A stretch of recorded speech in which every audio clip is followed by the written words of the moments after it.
పశ్చిమ గోదావరి జిల్లా వ్యవసాయ మార్కెట్ కమిటీ అధ్యక్షులు సత్యనారాయణ నేను. మా రాష్ట్ర అధ్యక్షులు సుధాకర్ రాజు గారు మరియు నక్కా వెంకటరత్నం గారు ఈ విషయం గురించి వారు సుదీర్ఘం నుంచి వచ్చారు.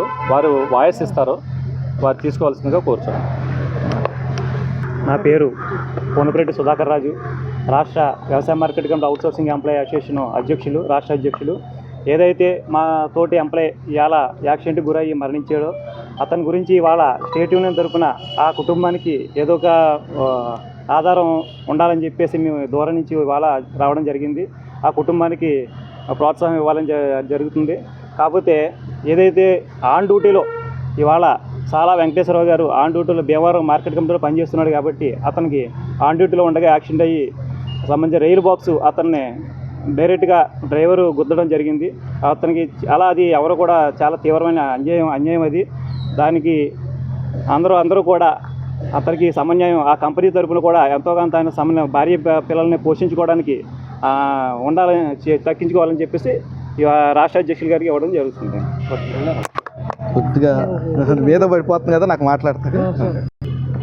ఆంధ్రప్రదేశ్ వ్యవసాయ మార్కెట్ కమిటీల అవుట్సోర్సింగ్ ఉద్యోగుల వెల్ఫేర్ అసోసియేషన్ రాష్ట్ర వర్కింగ్ ప్రెసిడెంట్ నక్కా వెంకటరత్నం, పశ్చిమ గోదావరి జిల్లా భీమవరం మార్కెట్ కమిటీ పరిధిలో గల చెక్పోస్ట్ నందు మొన్న మధ్యాహ్నం 2 గంటలకి ఏదైతే యాక్సిడెంట్ జరిగిందో మౌనిక సీ ఫుడ్స్ కంపెనీ సంబంధించిన రొయ్యల లోడుతోటి వెళుతుండగా మా అవుట్సోర్సింగ్ ఉద్యోగి అక్కడ ఎర్ర జెండా పట్టుకుని చెక్పోస్ట్ దగ్గర నిలుపుదల చేస్తున్నప్పుడు డ్రైవరు అతి వేగంగా కావాలని డ్రైవరు సెస్ కట్టాలని సెస్ ఎగగొట్టడానికి గల కారణంతో కేవలం అక్కడున్న విధి నిర్వహణలో ఉన్న ఉద్యోగిని ఎక్కించుకుని వెళ్ళిపోవడం జరిగింది.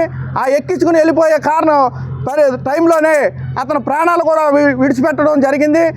దాని అనంతరం ఇక్కడ గవర్నమెంట్ హాస్పిటల్కి వచ్చినప్పుడు అతను ప్రాణాలు విడిచాడని ఇక్కడ గవర్నమెంట్ వారు పోస్ట్ మార్టం రిపోర్ట్ కానీ ఇవన్నీ కూడా చేయడం జరిగింది. అప్పుడే డ్రైవర్ యొక్క సెల్ తీసుకుని మా యొక్క సిబ్బంది అక్కడ ఉన్న సిబ్బంది అందరూ కూడా కంపెనీ వారితో మాట్లాడితే ఆ కంపెనీ వారు ఇచ్చిన భరోసా ఏంటంటే మీకు ఏమి ఖర్చు అయినా హాస్పిటల్లో ఎంత ఖర్చు అయినా నేను చూసుకుంటాను, మా డ్రైవరు కేవలం నిర్లక్ష్యంతో అతను తోలాడు కాబట్టి అక్కడ సెస్ కట్టమని నేను చెప్పినా సరే నేను చెప్పకుండా అతను కేవలం ఆ డబ్బులు ఎగ్గొట్టడానికి అతను చేసిన పని అని చెప్పి ఆల్రెడీ కంపెనీ ఓనరు కమిట్మెంట్ అవ్వటం కూడా జరిగింది.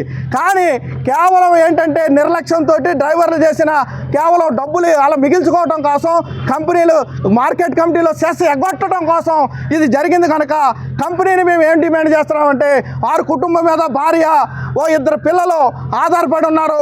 అతను చేసేది అవుట్సోర్సింగ్ ఉద్యోగం, గవర్నమెంట్ నుంచి కానీ ప్రభుత్వం నుంచి కానీ ఎటువంటి ఒక సింగిల్ నయా పైసా రాదు. కనుక అతను కేవలం 13,000 రూపాయల జీతంతో ఇవాళ కుటుంబాన్ని పోషించుకుంటూ వస్తున్నాడు. కనుక ఆ కంపెనీ వారికి మేము తెలియజేసేది ఏంటంటే కంపెనీకి కానీ ప్రభుత్వానికి కానీ ఇటు పోలీసు వారికి కానీ ఇక్కడ యావత్తు ప్రజానికానికి మేము తెలియజేసేది ఏంటంటే ఆ కుటుంబానికి ఆర్థికంగా భరోసా ఇవ్వాలి. కంపెనీ ఖచ్చితంగా సుమారు 25 లక్షలు మేము యూనియన్ తరఫున వారి కుటుంబానికి ఆర్థికంగా ఇవ్వాలని డిమాండ్ చేస్తున్నాం. అలాగే వాళ్ళ పిల్లల యొక్క భవిష్యత్తు కూడా కంపెనీ పట్టించుకోవాలి. అలాగే ప్రభుత్వం తరఫు నుంచి రావాల్సిన ప్రతి రాయితీ కూడా ఆ కుటుంబాన్ని ఆర్థికంగా ఆదుకోవాలి. ఈ నిర్లక్ష్యానికి ప్రభుత్వం కూడా బాధ్యత వహించాలి. ఎందుకంటే 1994 నుండి రెగ్యులర్ ఉద్యోగులు లేకుండా కేవలం అవుట్సోర్సింగ్ ఉద్యోగులతోటే ఈ మార్కెట్ కమిటీలు పనిచేస్తున్నాయి. నిజంగా అధికారులు రెగ్యులర్ ఎంప్లాయీస్ ఉంటే ఇలాంటి నిర్లక్ష్య ధోరణి ఎక్కడ జరగదు. ఏదైనా వెహికల్ని ఆఫ్ చేసినప్పుడు అది నిలుపుదల కాకుండా వెళ్తే దాని మీద కేసు పెట్టే అధికారం ఒక రెగ్యులర్ ఎంప్లాయీకి ఉంది. కేవలం అవుట్సోర్సింగ్ ఉద్యోగి లేదు. రెగ్యులర్ ఎంప్లాయీస్ 1994 నుంచి రిక్రూట్మెంట్ లేక ఇవాళ రాష్ట్ర వ్యాప్తంగా 236 మార్కెట్ కమిటీలు ఉంటే సుమారు 600 మంది రెగ్యులర్ ఎంప్లాయీస్ మాత్రమే పనిచేస్తున్నారు.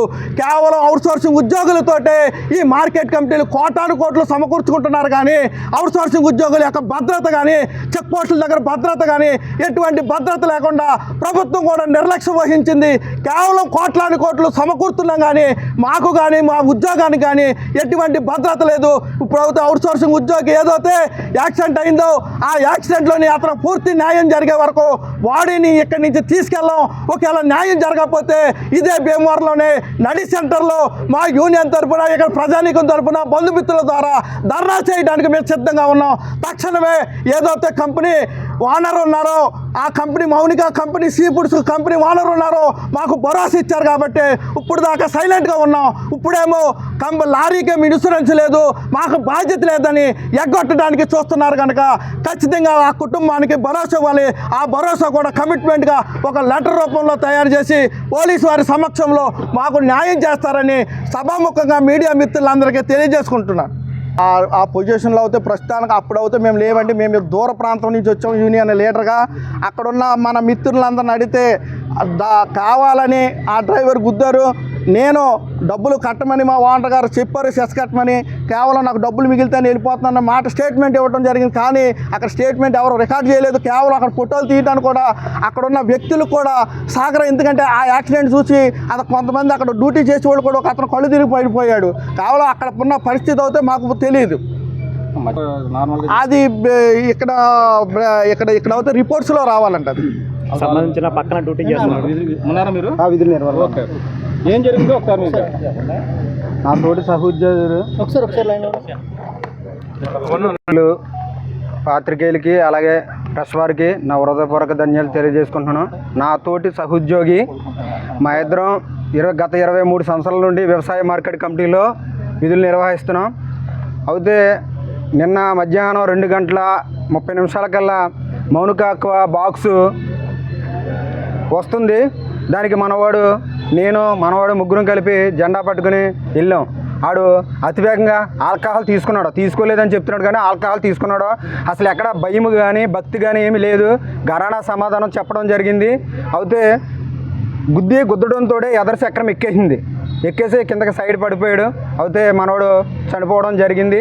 అయితే మరి ఆ కుటుంబానికి మరి కమిటీ తరపున కావచ్చు, అలాగే మరి మౌనిక అక్వాలు కూడా కావచ్చు, సమాన న్యాయం జరిపించాలి. ఎందుకంటే వారు ఆ బిడ్డ ఎంతగానో మరి ఒక మార్కెట్ కమిటీ సెస్ విషయంలో బాగా కష్టపడే వ్యక్తి, రాత్రనక పగలనక చాలా కష్టపడే వ్యక్తి ఆ అబ్బాయి.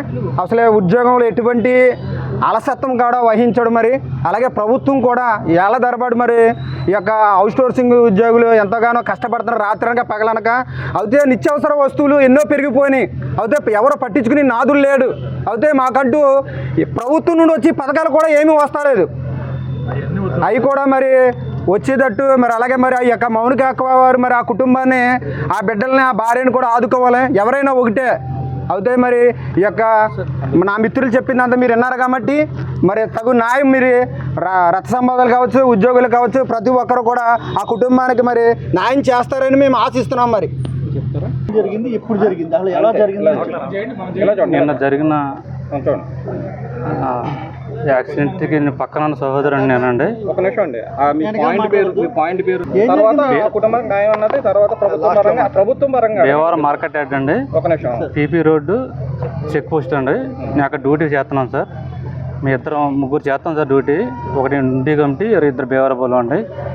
ఇద్దరు మేము రోడ్డు మీద అడ్డపడి జెండా అడ్డు పెడితే లారీ వాడు వేగంగా వచ్చి గుద్దేశాడు సార్.